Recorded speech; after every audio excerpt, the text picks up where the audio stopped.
Hello students, in the last lecture हमने क्या पढ़ा था? टेक्सोनॉमी सिस्टमैटिक्स के बारे में पढ़ा था। नेक्स्ट हम बात करेंगे टेक्सोनॉमिक हायरार्की। तो जो बिल्कुल स्टेप बाय स्टेप जो है वो एक सबसे पहले बड़ी कैटेगरी आएगी, उसके बाद छोटी आएगी, छोटी आएगी, छोटी आएगी और बिल्कुल छोटी कैटेगरी आएगी लास्ट में। तो ये क्या हो गया? स्टेप बाय स्टेप जो है हम क्लासीफाई करेंगे ऑर्गेनिज्म को, इसी को टेक्सोनॉमिक हायरार्की कहा जाता है। किसी भी टेक्सोनॉमिक स्टडी का मेन मकसद क्या होता है? The main M of taxonomic study is to assign organism an appropriate place in a systematic framework of classification. ये है सिस्टमैटिक फ्रेमवर्क ऑफ क्लासिफिकेशन, जिसमें kingdom, phylum, class, order, family, genus और species आपको दिखते हैं।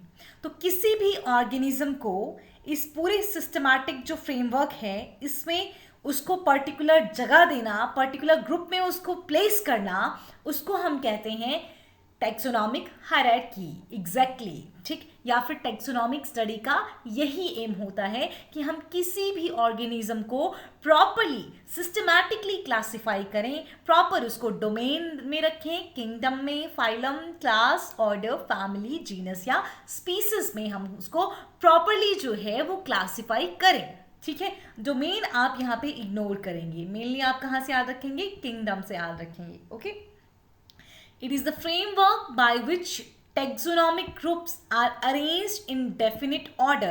ये definition है taxonomic hierarchy की। तो taxonomic hierarchy क्या है? Framework by which taxonomic groups are arranged in order from higher to lower categories. ठीक है, तो टैक्सोनॉमिक हायरार्की एक तरह का फ्रेमवर्क है जिसमें टैक्सोनॉमिक ग्रुप को रखा गया है। पहले सबसे हायर कैटेगरी रखी गई है और फिर सबसे छोटी कैटेगरी रखी गई है। इस तरह से आप टैक्सोनॉमिक हायरार्की को डिफाइन कर सकते हैं। ठीक है, फिर देखिए, it is also called linear hierarchy. Taxonomic hierarchy को लीनियर हायरार्की भी कहा जाता है क्योंकि टेक्सोनॉमिक हायरार्की को पहली बार बताने वाले, प्रपोज करने वाले जो थे वो लीनियस थे। लीनियस ने जो दी थी पहले वो 5 कैटेगरीज दी थी। लीनियस ने दी थी कौन सी 5 categories? Class, order, family, genus and species. लेकिन बाद में इसको मॉडिफाई किया गया। द लास्ट वन वाज, मतलब पिछला जो आपने देखा ना, it was discarded and 3 added so that now there are 7 obligate categories. ठीक है, तो क्या किया गया? पिछला वाला जो था उसको डिस्कार्ड कर दिया गया, नए वाले में और एडिशन किया गया। तो अब जो थी वो 7 ऑब्लिगेट कैटेगरीज थी। कितनी कैटेगरीज थी? 7 ऑब्लिगेट कैटेगरीज। यहाँ हम देख लेंगे कितनी है, 5 हैं, तो 3 नहीं 2 ही ऐड हुई हैं। ठीक है, और 7 ऑब्लिगेट कैटेगरीज बन गई। ऑब्लिगेट कैटेगरीज मतलब बाकी इनकी सब कैटेगरीज भी होती हैं इन कैटेगरीज की। तो सब कैटेगरी तो हो ना हो उससे हमें मतलब नहीं है, लेकिन इन 7 कैटेगरीज में किसी भी ऑर्गेनिज्म को क्लासिफाई करना ही पड़ता है। ठीक, इसीलिए हमारे पास 7 ऑब्लिगेट कैटेगरीज हैं। Botanist used division in place of phylum as a category in the classification of plant kingdom. देखिए, that is जो 7 categories दी गई हैं वो है kingdom, division और phylum, class, order, family, genus, species. ठीक है, तो देख सकते हैं बॉटनिस्ट जो प्लांट्स की स्टडी करते हैं साइंटिस्ट, उन्होंने फाइलम की जगह टर्म दी डिवीजन। तो प्लांट्स में हम जब लिखते हैं तो हम लिखते हैं division, phylum is for animals. ठीक है, देखिए, in order to make taxonomic position of a species precise, certain subcategories and super categories have been added to this list and they are named intermediate categories. As we just see कि हमारे पास 7 obligatory categories होती हैं, उसके साथ कई बार हमारे पास कुछ super categories आ सकती हैं, कुछ सब कैटेगरीज आ सकती हैं। जैसे कि कुछ सुपर क्लास हम पढ़ सकते हैं, क्लास हमारे पास ऑब्लिगेट है, सुपर क्लास भी हो सकता है, सब क्लास भी हो सकता है। तो देखिए सब किंगडम, सब फाइलम या सुपर फाइलम या सुपर डिवीजन, सब डिवीजन, सब सुपर क्लास, सब क्लास, सुपर ऑर्डर, सब ऑर्डर, सुपर फैमिली, सब फैमिली, फिर सब फैमिली के बाद आता है ट्राइब, फिर जीनस, स्पीसीज, सब स्पीसीज, फिर उसके आगे वैरायटीज आती हैं।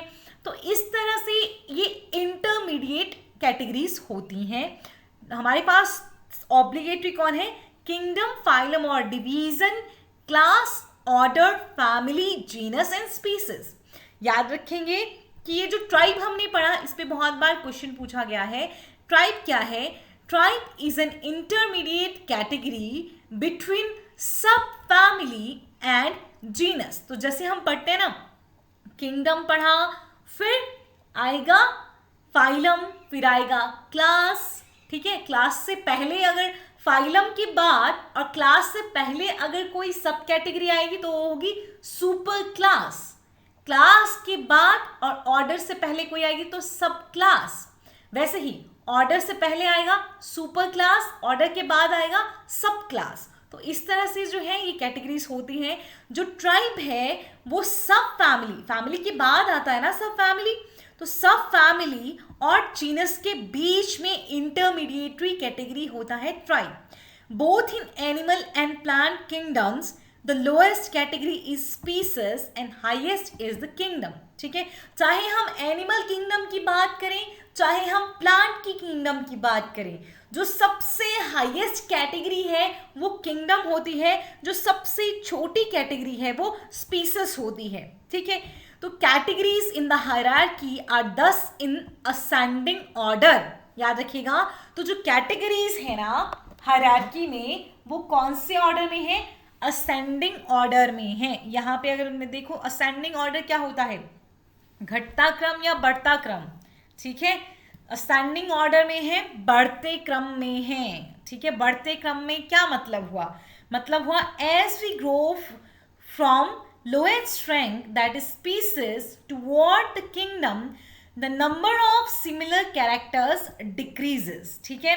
तो मतलब सुनिएगा मेरी बात, पहले सबसे छोटी कैटेगरी कौन सी है? स्पीसीज, फिर जीनस उससे बड़ी, फैमिली उससे बड़ी, ऑर्डर उससे बड़ा, क्लास उससे बड़ा, फाइलम उससे भी बड़ा, किंगडम सबसे बड़ा। कैटेगरी जो होती है हायरार्की में असेंडिंग ऑर्डर में होती हैं या डिसेंडिंग ऑर्डर में होती हैं?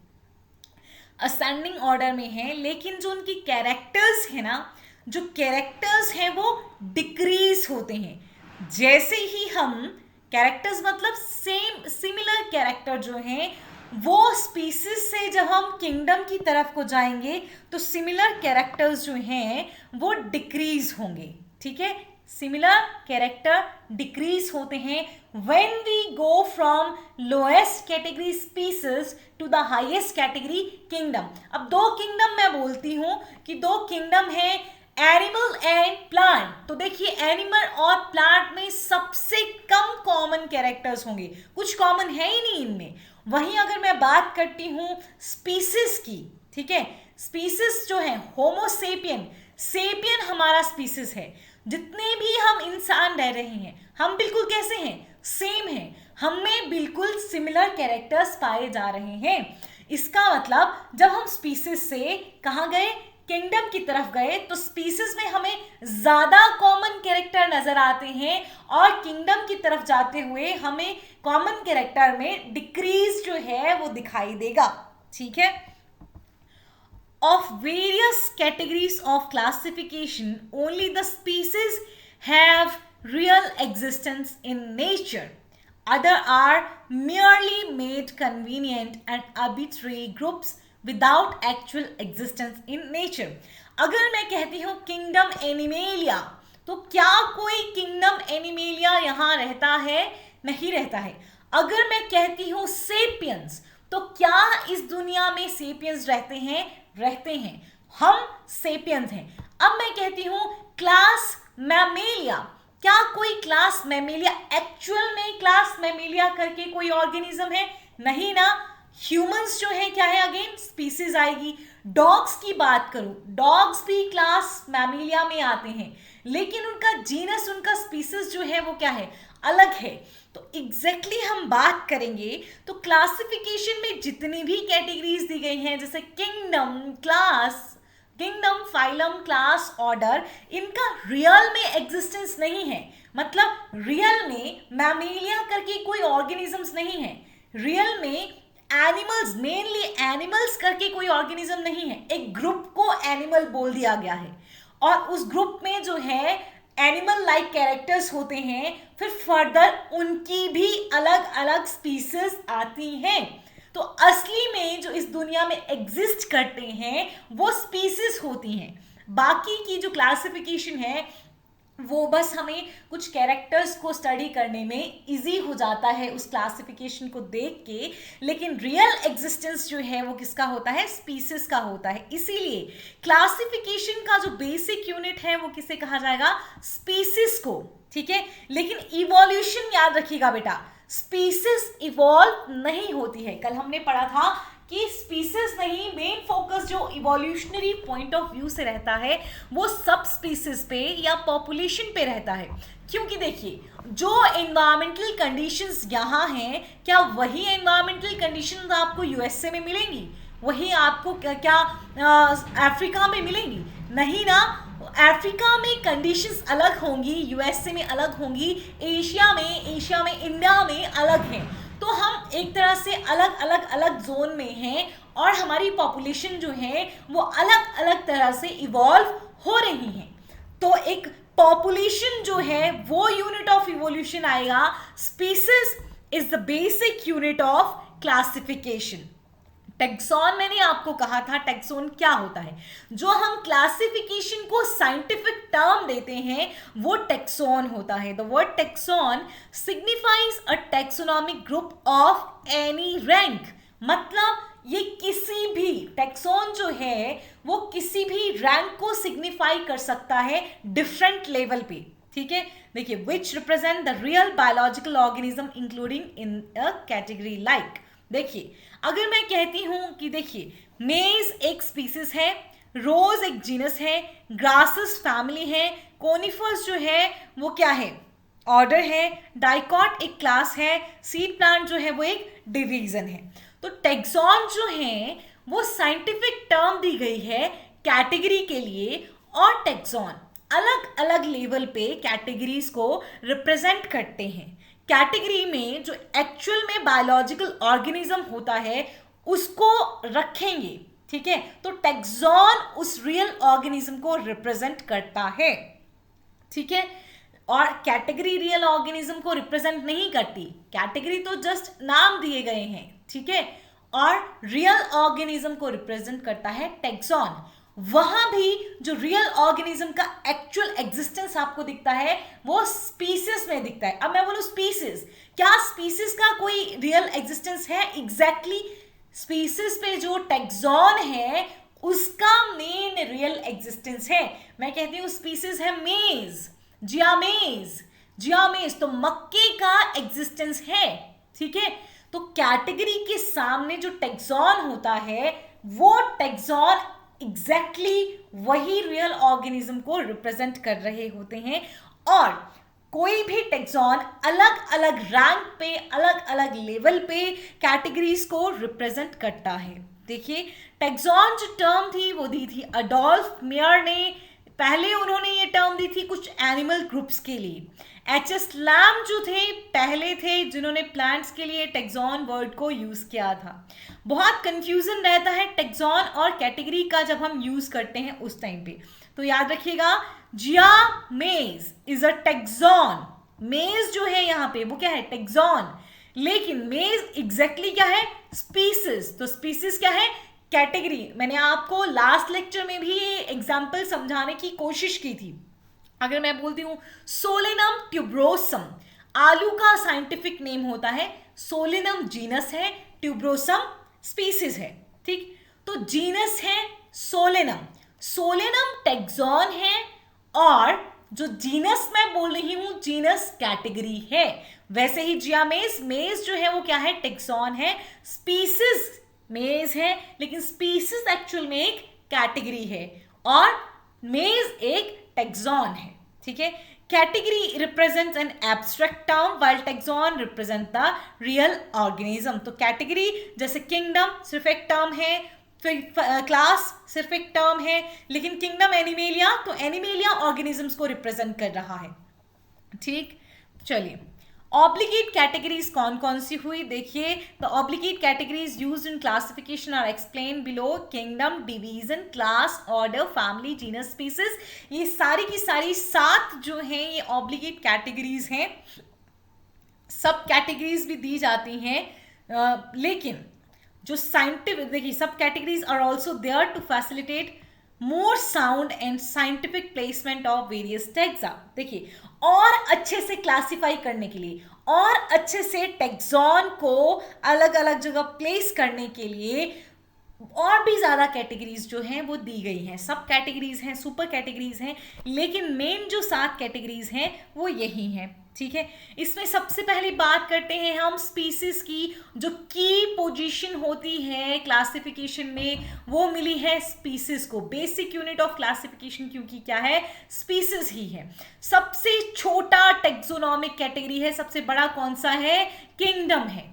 अर्नेस्ट मेयर ने, जिनको कहा जाता है इवोल्यूशनरी बायोलॉजिस्ट, मतलब थे वो एक इवोल्यूशनरी बायोलॉजिस्ट, उनको Darwin of the 20th century कहा गया था। मैंने आपको पहले भी बताया था। उन्होंने स्पीसीज का मोस्ट एक्सेप्टेड डेफिनेशन जो है वो दिया था। तो स्पीसीज क्या है, it is a basic unit for understanding taxonomy as well as evolution. Taxonomy को पूरा समझना है, इवोल्यूशन को समझना है, स्पीसीज को समझना पड़ेगा। स्पीसीज जो है वो यूनिट ऑफ क्लासिफिकेशन है और इवोल्यूशन जो है उसका यूनिट पॉपुलेशन आता है, लेकिन पॉपुलेशन की भी कुछ ना कुछ स्पीसीज तो होनी ही है। इसीलिए आपको चाहे टैक्सोनॉमी को समझना है या फिर आपको इवोल्यूशन को समझना है, आपको स्पीसीज को समझना ही पड़ेगा। It is natural population of individual और ग्रुप ऑफ पॉपुलेशन, ठीक है।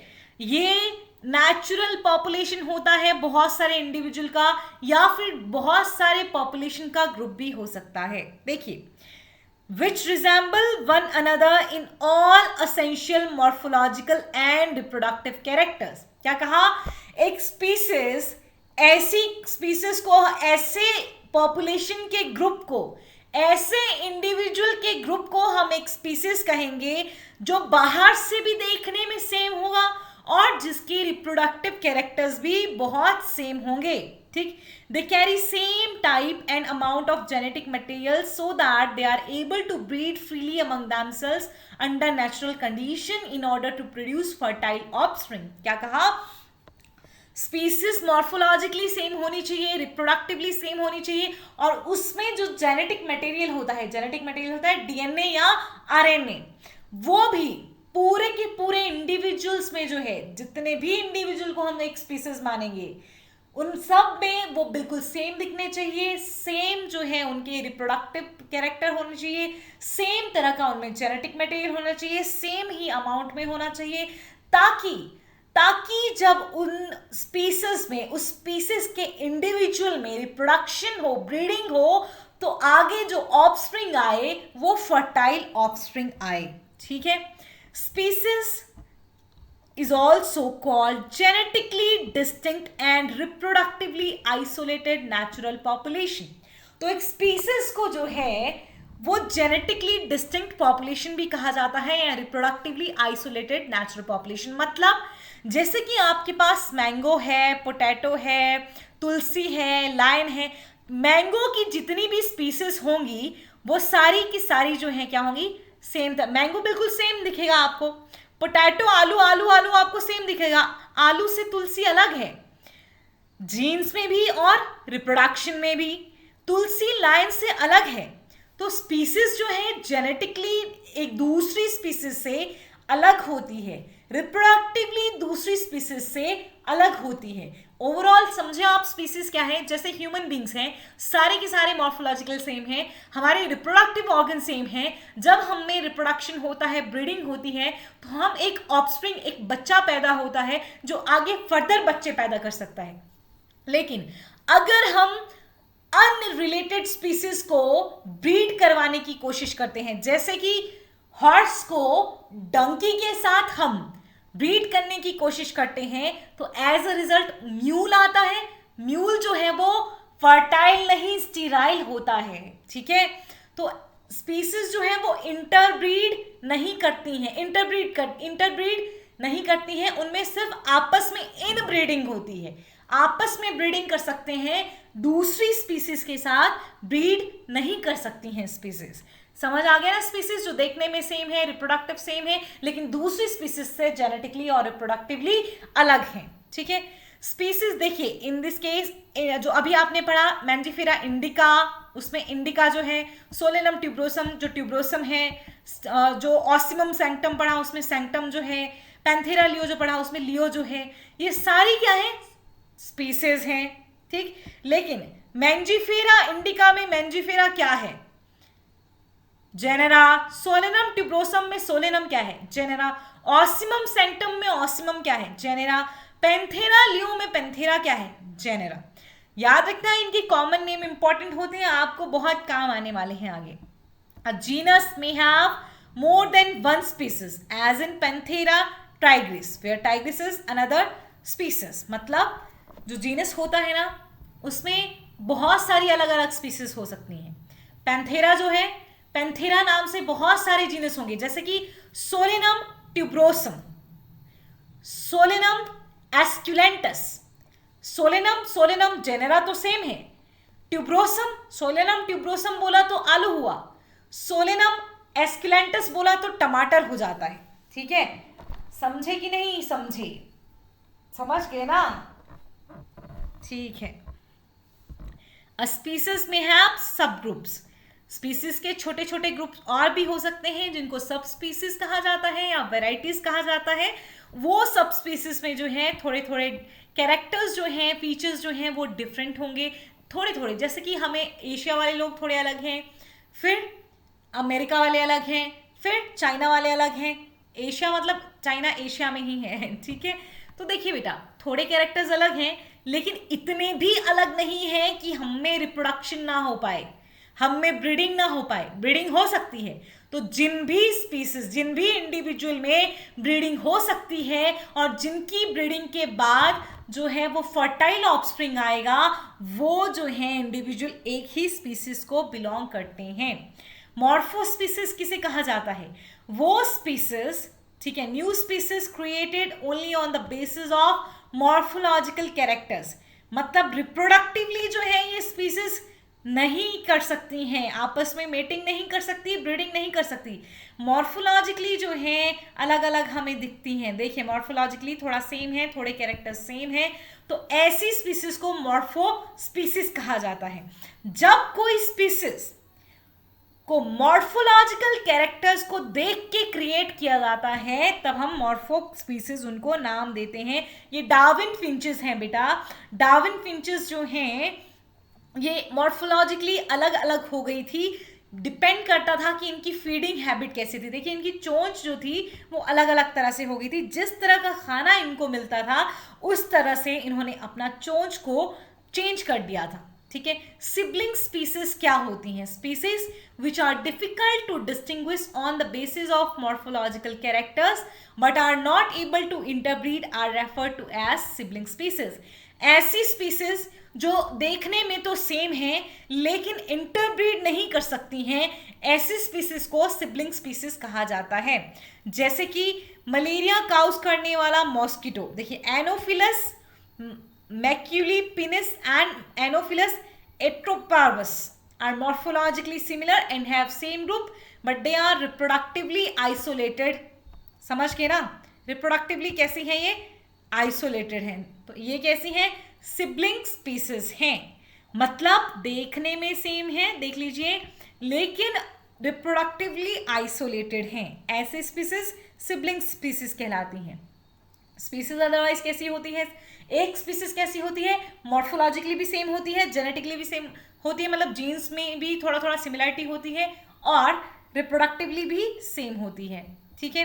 अब एलोपैट्रिक स्पीसीज क्या है? डार्विन फिंचेस एलोपैट्रिक स्पेशिएशन की वजह से ही जो थी वो बनी थी, ठीक है, क्योंकि जियोग्राफिकल जो है वो आइसोलेशन हो जाएगी। देखिए, species which are created due to geographical isolation are refer to as allopatric species. देखिए क्या हुआ कि ये ओरिजिनल पॉपुलेशन थी, बिल्कुल सेम थी, ठीक। फिर क्या हुआ, कुछ जो था बीच में जंगल था, सपोज करो यहाँ पे जो है बहुत बड़ा पहाड़ बन गया। ये बड़ा जंगल था पहले, लेकिन with the passage of time के साथ साथ बीच में जो है इसके क्या बन गया, पहाड़ बन गया। अब यहाँ वाली स्पीसीज जो है वो अलग तरह से इवॉल्व करेगी, यहाँ वाली स्पीसीज अलग तरह से इवॉल्व करेगी, और टाइम के साथ साथ हमको दो अलग अलग स्पीसीज जो हैं वो मिल जाएंगी। अब ये ज्योग्राफिकल बैरियर की वजह से अलग हुई थी, इसीलिए इनको बोला जाएगा एलोपैट्रिक स्पीसीज, जो कि ज्योग्राफिकली मतलब जमीन के हिस्से के दो भागों में बढ़ जाने के कारण उन दोनों जगह पे अलग अलग तरह की स्पीसीज बन गई। पहले जो थी वो स्पीसीज एक ही थी, लेकिन उस स्पीसीज से नई स्पीसीज बन गई। सिम्पैट्रिक स्पीसीज क्या हुआ? सिम्पैट्रिक स्पीसीज हुआ रिप्रोडक्टिव आइसोलेशन की वजह से। देखिए, एलोपैट्रिक स्पीसीज जो बनी उनमें मेन जियोग्राफिकल बैरियर था, लेकिन जियोग्राफिकल बैरियर के बाद रिप्रोडक्टिव आइसोलेशन होता ही होता है। लेकिन सिम्पैट्रिक स्पीसीज ऐसी स्पीसीज होती हैं यहाँ पे बेशक जियोग्राफिकल बैरियर नहीं है, लेकिन फिर भी क्या हुआ, एक ग्रुप जो था पॉपुलेशन का उसने अपने आप को अलग कर लिया और वो आपस में ही इनब्रीड कर रहे थे। बाकी के जो इंडिविजुअल थे पॉपुलेशन के, उनके साथ ब्रीडिंग नहीं कर रहे थे। इसीलिए क्या हुआ, बस इतने में ही जो है ये ब्रीडिंग करते रहे, इनकी कैरेक्टर्स थोड़े अलग हो गए, दूसरी पॉपुलेशन के कैरेक्टर्स अलग हो गए और एक नई स्पीसीज बन गई। तो सिम्पैट्रिक स्पीसीज तब बनती है जब रिप्रोडक्टिव आइसोलेशन होता है, बाकी कोई फैक्टर नहीं होगा, सिर्फ और सिर्फ रिप्रोडक्टिव आइसोलेशन होगा।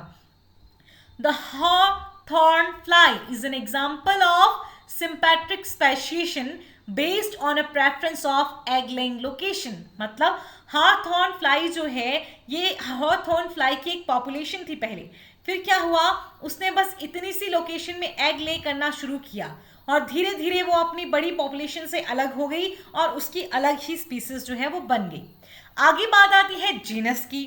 जीनस क्या है? तो देखिए, स्पीसीज से बड़ा कैटेगरी जो है, it is the first higher category above the level of genus. Species से बड़ा कैटेगरी आता है जीनस, ठीक है, और ये ऐसा ग्रुप होता है जिसमें स्पीसीज को रखा गया है, बहुत सारी स्पीसीज को, जो कि एक दूसरे के साथ मिलती जुलती हैं, ठीक, मिलती जुलती हैं, लेकिन कैरेक्टर जो है उनमें कम कॉमन है। समझो ना, स्पीसीज में कैरेक्टर ज्यादा कॉमन होते हैं, ठीक है, एक स्पीसीज में कैरेक्टर ज्यादा कॉमन होते हैं। जैसे सोलेनम ट्यूब्रोसम का जो ट्यूब्रोसम स्पीसीज है उसमें कैरेक्टर बिल्कुल सेम होंगे, ठीक है। वहीं सोलेनम एस्कुलेंटस में कहती हूँ, सोलेनम मेलंजना में कहती हूँ, तो मेलंजना के कैरेक्टर बिल्कुल कैसे होंगे, आपस में सेम होंगे। बैंगन के कैरेक्टर आपस में सेम होंगे, लेकिन आलू और बैंगन के कुछ कुछ कैरेक्टर जो हैं वो मिलेंगे, इसीलिए उनको एक जीनस में रख दिया जाता है। तो सारी रिलेटेड स्पीसीज को, ठीक है, वो स्पीसीज जिनमें थोड़ा थोड़ा रिलेशन देखने को मिल रहा है, उनको एक कॉमन जीनस में रख दिया जाता है। देखिए, it is a group of species which are related and have less character in common as compared to species।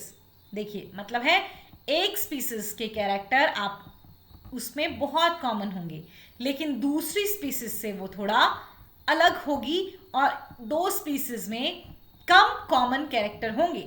फिर भी ये दोनों स्पीसीज एक दूसरे से कुछ ना कुछ कैरेक्टर से रिलेटेड होंगी, थोड़ा भी इनमें रिलेशन है तो उनको सेम तरह के जीनस में रख दिया गया।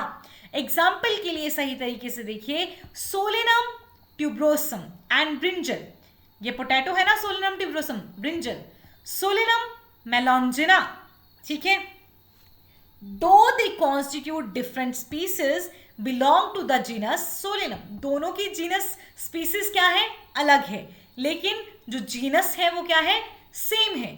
क्यों? इनमें कुछ तो रिलेशन था, इसीलिए इनको सेम जीनस में रखा गया।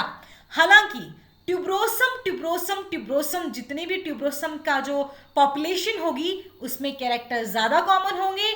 मेलोंजिना वाली में मेलोंजिना के अपने जो इंडिविजुअल्स होंगे, अपनी पॉपुलेशन में कैरेक्टर्स कॉमन होंगे, लेकिन ट्यूब्रोसम और मेलोंजिना के कैरेक्टर जब उनको सेम जीनस में रखा जाएगा तो वो थोड़े कम कॉमन हो जाएंगे। ठीक है, देखिए सिमिलरली पैंथेरा लियो, लायन को कहा गया leopard, Panthera pardus tiger, Panthera tigris, they have common feature and are included in the genus Panthera. Species अलग हैं लेकिन कुछ फीचर्स होंगे जो कि सेम होंगे और उनको पैंथेरा में रखा गया है। अब जीनस जो है वो मोनोटिपिक भी हो सकती है और जीनस पॉलीटिपिक भी हो सकती है। देखिए, ऐसा जीनस जिसके अंडर सिर्फ एक स्पीसीज आती है उसको मोनोटिपिक जीनस कहा जाएगा। जैसे कि होमो जो जेनेरा है उसके अंदर मेनली आजकल सेपियंस स्पीसीज आती है जो अभी सर्वाइव कर रही है ना, स्पीसीज होमो जेनेरा के अंडर, वो सिर्फ और सिर्फ सेपियंस है। पहले तो और भी थे लेकिन वो सर्वाइव नहीं कर रहे हैं। ठीक है, तो ऐसा जेनेरा जिसके अंडर सिर्फ एक स्पीसीज है उसको मोनोटिपिक स्पीसीज कहेंगे और जिसके अंडर बहुत सारी स्पीसीज है उसको पॉलीटिपिक स्पीसीज कहेंगे। जैसे सोलेनम के अंडर और स्पीसीज हैं, बहुत सारी हैं, ट्यूब्रोसम है, मेलोंजिना है, पैंथेरा के अंदर पैंथेरा लियो है, पैंथेरा पार्डस है, तो ये कैसी आ गई polytypic species, sorry polytypic genus. ठीक, ये देखिए अब ये जैगुआर है, पैंथेरा ओंका, ये टाइगर है, ये लेपर्ड है, ये लायन है, ये देखिए ये क्या है, ये स्नो लेपर्ड है और ये लेपर्ड है। देख सकते हैं सबका जीनस क्या है, पैंथेरा है ना, लेकिन सब में कुछ ना कुछ चेंजेस है ना। लेस कॉमन कैरेक्टर्स कॉमन है लेकिन थोड़े कम कैरेक्टर जो हैं वो कॉमन है। अगर मैं कहूंगी ओंका वाले ही सारे के सारी स्पीसीज होंगी तो ये बिल्कुल कैसी दिखेंगी, बिल्कुल ऐसी दिखेंगी। टाइगर हमेशा आपको कैसा दिखेगा, ऐसा ही दिखेगा, लेकिन थोड़ा थोड़ा तो देखने में क्या है, सेम है ना, इसीलिए सेम जीनस में इनको रखा गया है। देखिए जीनस समझ के ना आप, all species of a genus have a number of common features called correlated characters. बहुत सारे कैरेक्टर्स जो होते हैं स्पीसीज के जिनको एक जीनस में रखा जाता है, उन स्पीसीज के कैरेक्टर एक दूसरे के साथ बहुत मिलते जुलते हैं। ठीक है, The resemblance indicate a common ancestry for all the species of a genus. तो जो उन जीनस की स्पीसीज के बीच में सिमिलैरिटी होगी वो सिमिलैरिटी इंडिकेट करती है कि इन स्पीसीज का कुछ ना कुछ जो है वो पीछे रिलेशन रहा होगा, इनके एंसेस्टर्स जो है वो सेम होंगे। तो देखिए जीनस और स्पीसीज के आगे देखिए जो नाम हम लिखते हैं ना, जीनस में भी एक नाम होगा, स्पीसीज में भी एक नाम होगा, तो इनके आगे या पीछे कोई टर्म नहीं लगती, प्रीफिक्स या सुफिक्स। सुफिक्स मतलब नाम के पीछे जो लगे। ठीक है, अब देखिए फैमिली, अब जितने भी रिलेटेड जेनेरा होंगे उनको किस में रख दिया जाएगा, सेम फैमिली में रख दिया जाएगा। मतलब ऐसे जीनस जो थोड़े भी सिमिलर हैं उनको सेम जेनेरा में रख दिया जाएगा, लेकिन कॉमन कैरेक्टर अब क्या हो जाएंगे और कम हो जाएंगे। जीनस में ज्यादा थे, फैमिली में स्पीसीज में ज्यादा थे, जीनस में कम हुए, फैमिली में और कम हुए। तो जितनी भी रिलेटेड जीनस हैं, जितने भी रिलेटेड जेनेरा हैं, उनको सेम फैमिली में रखा जाता है। फैमिलीज को कैरेक्टराइज किया जाता है vegetative as well as reproductive features पे। प्लांट स्पीसीज की केस में बात कर रहे हैं हम। प्लांट्स में वेजिटेटिव कैरेक्टर भी देखे जाते हैं और रिप्रोडक्टिव कैरेक्टर भी देखे जाते हैं। फिर जिनके वेजिटेटिव और रिप्रोडक्टिव कैरेक्टर्स में थोड़ी सिमिलैरिटी मिलेगी उनको सेम फैमिली में रख देंगे। जैसे कि सोलेनम अलग जीनस है, पिट्यूनिया अलग है, दतूरा अलग है, एट्रोपा अलग है, लेकिन इनमें कुछ सिमिलैरिटीज वेजिटेटिव और रिप्रोडक्टिव सिमिलैरिटीज हैं, इसीलिए उनको फैमिली सोलेनेसी में रखा गया है। तो इसका मतलब है चाहे बैंगन हो, आलू हो, दतूरा हो, कुछ भी हो, ठीक, किस फैमिली में आएगा, सोलेनेसी में। ये एक एक लाइन आपको याद भी रखनी पड़ेगी, ऐसे आप भूल जाएंगे। ठीक है, इन animals such as lion, leopard, tiger, jaguar, देखा जीनस क्या था, पैंथेरा था। ठीक, और कैट का जो जीनस है वो क्या है, फेलिस है। लेकिन पैंथेरा और फेलिस थोड़े थोड़े देखने में कैसे हैं, सिमिलर हैं। तो दोनों को ही किस फैमिली में रखा गया है, फैलिडाई। आप जानते हैं ना कि जो टाइगर है उसको बोला जाता है कि वो एक कैट फैमिली का ही मेंबर है, ठीक। जीनस तक कोई प्रीफिक्स या सुफिक्स नहीं थे, लेकिन फैमिली में जो है वो सुफिक्स लगाए जाते हैं। हर फैमिली का नाम एसी के साथ खत्म होता है और सब फैमिली का नाम ओइडाई के साथ खत्म होता है। तो देख लीजिए, फैमिली आइडाई भी कई बार फैमिली के लिए यूज हो सकता है और एसी भी, एसी मेनली यूज होता है, इनाई सब फैमिली के लिए यूज हो जाता है और ओइडाई भी, और इनी जो है वो ट्राइब के लिए यूज किया जाता है। मेन याद रखिएगा, फैमिली के लिए एसी यूज किया जाता है। फैमिली के ऊपर जो आता है वो आता है क्लास से नहीं, ऑर्डर आता है, ठीक है। सारी जितने भी रिलेटेड फैमिलीज हैं जो एक दूसरे से रिजेंबल करती हैं उनको सेम ऑर्डर में रखा जाता है। हालांकि फिर से सुनिए, कैरेक्टर्स कॉमन यहाँ और कम हो जाएंगे। जीनस में सबसे ज्यादा होंगे, सॉरी स्पीसीज में सबसे ज्यादा होंगे, जीनस में उससे कम होंगे, फैमिली में उससे कम होंगे, ऑर्डर में और कम हो जाएंगे। लेकिन फिर भी जितनी भी फैमिलीज को सेम ऑर्डर में रखा जाएगा, कुछ कैरेक्टर्स तो उनमें कॉमन होंगे। कार्निवोरा जो है, कार्निवोर एनिमल ऐसे होते हैं जो कि फ्लैश खाते हैं, ठीक है। तो देखिए, अब कैनिडाई फैमिली है, कैनिडाई फैमिली जो है वो डॉग की फैमिली है, फैलिडाई फैमिली जो है वो कैट की फैमिली है। चाहे कैनिडाई है या फैलिडाई है, दोनों ही फैमिलीज को किस में रखा गया है, कार्निवोरा में रखा गया है। समझ के, दोनों ही कैसे हैं, मांस खाते हैं ना, इसीलिए कुछ तो कैरेक्टर कॉमन है। और सुफिक्स ऑर्डर के लिए एल्स लगता है प्लांट के केस में मेनली, एनिमल्स के केस में कई बार लगता है, कई बार नहीं लगता है। ऑर्डर मेनली जो प्लांट के केस में होगा वो एल्स होगा, याद रखेंगे। 7 जो कैटेगरीज है ना, उनके सुफिक्स में जो 5 आएंगी ना, जीनस और स्पीसीज को छोड़ के, उनके आपको सुफिक्स जरूर याद रखने हैं। देखिए, class is a taxonomic categories जिसमें 1 और मोर रिलेटेड ऑर्डर्स होते हैं, ठीक। देखिए, Mammalia has a number of orders, जैसे कार्निवोरा, इंसेक्टिवोरा, प्राइमेटा, रोडेंशिया। प्राइमेट्स हम प्राइमेटा में आते हैं, ठीक। लेकिन ये सारे के सारे जो हैं ये किस में प्लेस किए गए हैं, मैमेलिया में, क्योंकि इन सब में मैमरी ग्लैंड्स प्रेजेंट होती हैं। अब एसी नहीं, क्लास के लिए फाइसी, ऑप्सिडा या ए जो है सुफिक्स रहता है। एनिमल्स के केस में सुफिक्स फिक्स नहीं होते, प्लांट्स के केस में ही सुफिक्स जो है वो फिक्स्ड होते हैं। अब आता है डिवीजन और फाइलम।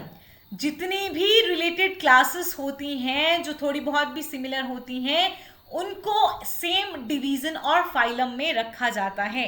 देखिए, कॉर्डेटा जो है एक फाइलम है, लेकिन कॉर्डेटा में आपको Pisces, Amphibia, Reptilia, Aves and mammals जो हैं ये सारी क्लासेस नजर आती हैं, ठीक। तो सेम क्लासेस को एक सेम फाइलम में रखा जाता है। जब हम कॉर्डेटा कहेंगे तो कॉर्डेटा में इन सब में क्या कॉमन कैरेक्टर होंगे, इन सब में नोटोकॉर्ड पाई जाएगी। देखिए, नोटोकॉर्ड, यह है नोटोकॉर्ड, ठीक है। इन सब में जो नर्वस सिस्टम होगा वो बॉडी के डॉर्सल, देखिए नर्व कॉर्ड लिखा है ना, डॉर्सल, ये वेंट्रल साइड है, ये डॉर्सल साइड है, तो डॉर्सल साइड को होगा और हॉलो होगा, ठीक। फैरिंग्स होंगे, ये देखिए ये फैरिंग्स है, फैरिंग्स पे जो है वो परफोरेशंस होगी किसकी, गिल स्लिट्स की। तो ये जो है ये मेन कैरेक्टर्स आएंगे उन सारी क्लासेस के जिनको किस में रखा जाएगा, कॉर्डेटा फाइलम में रखा जाएगा। तो फाइटा और फाइटिना जो है प्लांट के केस में लगाया जाता है लास्ट में, ठीक है। एनिमल्स के केस में भी कई बार लगाते हैं। Phyta suffix for division, phytina for sub division, ठीक है। क्लास आपने पढ़ ली, ठीक है, आपने डिवीजन पढ़ लिया। लास्ट आपके पास आता है किंगडम। जितने भी ऑर्गेनिजम्स हैं, समझ गए, जितने भी ऑर्गेनिजम्स हैं जो सारे के सारे फाइलम को जिनके कैरेक्टर सेम होंगे, जो कि चल रहे हैं, ठीक है, खा रहे हैं, पी रहे हैं, रिप्रोड्यूस कर रहे हैं, सेक्सुअली मेनली रिप्रोड्यूस कर रहे हैं, ठीक है, उन सबको एक किंगडम में रखा जाता है. In general it include all the organism which share a set of distinguishing common character. हालांकि वो बहुत अलग अलग होंगे, फिर भी कुछ भी जो कॉमन कैरेक्टर होगा उनमें, उन सारे फाइलम्स को एक ही किंगडम में रखा जाएगा. बायोलॉजिकल क्लासिफिकेशन की हाईएस्ट कैटेगरी होता है किंगडम. ठीक है, plants are put in plant kingdom and animals are included in animal kingdom. Next chapter में आप पढ़ेंगे कि क्यों प्लांट को प्लांट किंगडम में रखा, एनिमल को एनिमल किंगडम में रखा. पहले तो 2 ही किंगडम निकाले गए थे, लेकिन आर.एच. विटेकर ने 5 किंगडम दिए. मोनेरा, इसमें बैक्टीरिया वगैरह आते हैं. प्रोटिस्टा, इसमें ऐसी सेल्स आती हैं, मतलब ऐसे ऑर्गेनिज्म जिनका एक ही सेल है. अब वो चाहे प्लांट की तरह हो चाहे एनिमल की तरह हो, पर उनमें ट्रू न्यूक्लियस प्रेजेंट होता है प्रोटिस्टा में. फंजाई, प्लांटाई, मेटाफाइटा भी कहते हैं, एनिमेलिया, मेटाजोआ भी कहते हैं. ठीक, ये 5 किंगडम जो थे ये दिए थे आर.एच. विटेकर ने. आज जितने भी लिविंग ऑर्गेनिज्म हैं वो इन 5 किंगडम में ही मेनली डिवाइडेड हैं.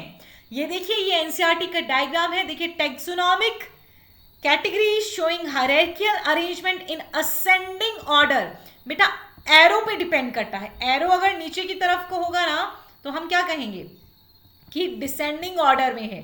तो देखिए, स्पीसीज में, स्पीसीज देखिए, सबसे छोटा, जीनस उससे बड़ा, फैमिली उससे बड़ा, ऑर्डर उससे बड़ा, क्लास उससे बड़ा, फाइलम उससे बड़ा, और किंगडम सबसे बड़ा. तो सबसे छोटे से शुरू किया हमने, सबसे बड़े पे खत्म किया. लेकिन कैरेक्टर्स जो हैं from species to kingdom, character, common character क्या होंगे, डिक्रीज होंगे. ठीक है, ये है चार्ट एनसीईआरटी पे, जिसपे आपको याद करना है जरूर, क्योंकि एनसीईआरटी का कुछ भी नहीं छोड़ना है. एक लेक्चर आपका बचता है टैक्सोनॉमिकल एड्स का, और आपका चैप्टर ऑलमोस्ट कंप्लीट है. एक एक लाइन को ध्यान से पढ़ना. एनसीईआरटी को बेटा बार बार पढ़ना अगर आपको डॉक्टर बनना है तो. ये चार्ट जरूर आप याद कर लेंगे. जितना पढ़ाया पूरा समझना है. Thank you.